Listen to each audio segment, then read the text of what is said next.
Well, good afternoon to you. Tony Virtue speaking here, Virtue and Partners, and we've got a regular monthly update. And happy Easter to you all, wherever you are in the world today. And hopefully the world is coming back to some level of normality.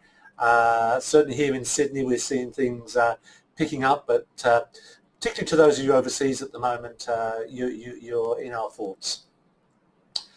Markets, it's now 12 months really since we hit the bottom of the markets here on the 20th of March as it was, and here we are 12 months later, and markets are up 50% in the equity markets, so quite a turnaround.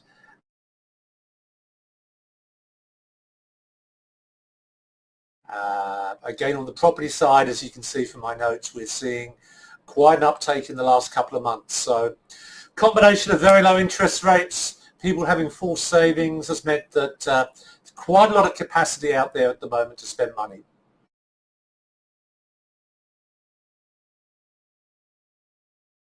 So let's just see, but at this stage, things are beginning to look up here. Looking overseas, the Nasdaq, the Dow again, hitting all-time highs. So I guess the question now becomes, well, can this continue? What could go wrong? Well, what could go wrong would be bond rates going up significantly. This is something that governments understand and will do what they can to keep those rates down.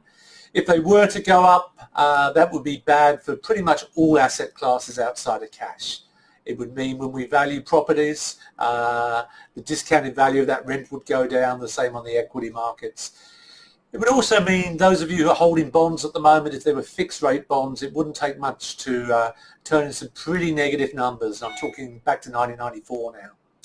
So we're on top of this, and regulators understand it's a fine dividing line between getting unemployment down to 4.5% and at the same time keeping inflation between that magic 2 to 3%. Dividends seem to be doing a bit better as well, which gives us more options on the income side, and hopefully that will continue. The four major banks, as I put in my notes there, coming back to normalised dividends and distributions there. We're busy as you'd expect, but we do welcome your referrals. It's why we exist. It's why we're here. It's great to see people face to face again. You know, that's what keeps us all going there. So that's enough for me for this month. I look forward to getting your correspondence, talking to you face to face, and being of service to you. Tony Virtue, when experience pays.